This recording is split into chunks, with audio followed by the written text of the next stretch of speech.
طلاق دینے والے کے لیے شرط ہے کہ طلاق دینے والا عاقل ہو. بس اگر کوئی شخص دیوانہ ہو گیا ہے تو اگر وہ دیوانگی کے عالم میں، پاگل پن کے عالم میں طلاق دینے کا کہے تو وہ طلاق واقع نہیں ہوگی.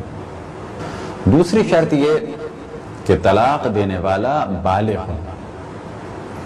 بس اگر کوئی نابالغ طلاق دینا چاہے تو طلاق واقع نہیں ہوگی. لیکن اگر ایک بچہ نابالغ ہے لیکن سمجھدار ہے تو احتیاط کی جائے،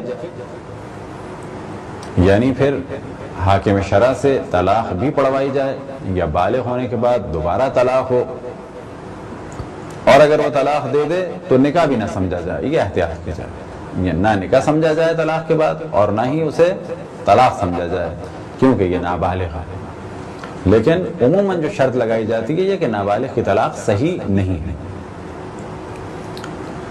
تیسری شرط یہ کہ طلاق دینے والا مجبور نہ ہو، اپنے ارادے سے اور اختیار سے طلاق دے رہا ہو. چوتھی شرط یہ کہ وہ طلاق کا قصد کرے، یعنی اس کی نیت ہو طلاق دینے کی. بس وہ موضوع کو جو ہم نے پہلے لیکچر میں بیان کیا کہ انڈیا میں فلم بنی اور فلم کا نام طلاق رکھا گیا، تو بعض جاہل قسم کے مولویوں نے شور کیا کہ لوگ جب اپنے گھر واپس آئیں گے بیوی پوچھے گی کہاں گئے تھے، تو بعض مرد کہیں گے فلم دیکھنے گئے تھے، پھر بیوی کہے گی کون سی فلم دیکھی، تو وہ کہیں گے طلاق، تو طلاق ہو جائے گی. یہ بالکل ایک مذاق ہے دین کے ساتھ، کیونکہ طلاق کے لیے طلاق کی نیت ضروری ہے. اسی طرح سے اگر نشے کے عالم میں کہے کہ میں نے اپنی بیوی کو طلاق دی، یا سوتے ہوئے کہے کہ میں نے اپنی بیوی کو طلاق دی، یا غصے میں کہہ دے تو طلاق واقع نہیں ہوگی.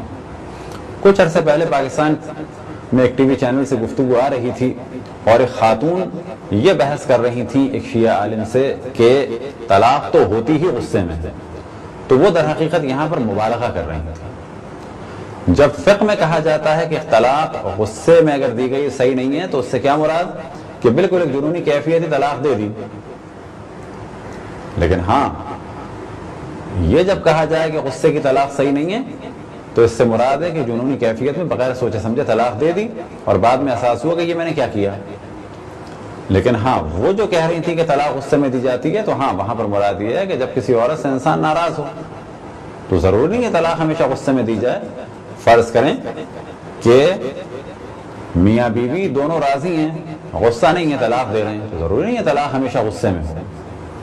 یا یہ کہ شوہر بہت ہی ٹھنڈے دل سے سوچ رہا ہے کہ میں اس کو طلاق دے دوں تو مجھے یہ فائدہ ہوگا. مثال کے طور پہ ایک لالچی آدمی ہے اور کوئی وہ فائدہ چاہ رہا ہے. ایک مالدار عورت نے کہا کہ میں تم سے شادی کروں گی جب اپنی پہلی بیوی کو طلاق دو، تو اس وقت یہ طلاق قطعاً غصے میں نہیں ہے. تو ان خاتون کا یہ کہنا کہ طلاق ہوتی ہی غصے میں ہے تو ایسا نہیں ہے.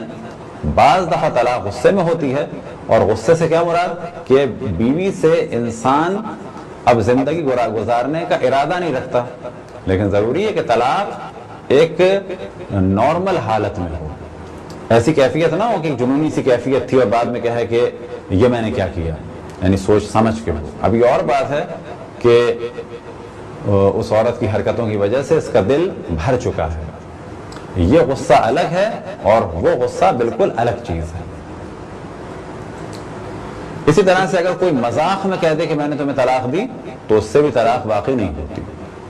بس جب یہ کہا جائے کہ طلاق کا قصد کیا ہو کہ طلاق دینے والا، اس سے کیا مراد ہے کہ طلاق دینے والا ایک نارمل کنڈیشن میں ہو، سمجھ رہا ہو میں کیا کر رہا ہوں، مذاق نہ کر رہا ہو، غصے کے عالم میں نہ ہو، نشے کے عالم میں نہ ہو، بے ہوش نہ ہو، سو نہ رہا ہو، مذاق میں نہ کہہ رہا ہو. تو یہ تمام شرائط ہیں طلاق دینے والے کی کہ ہوش و حواس میں ہو.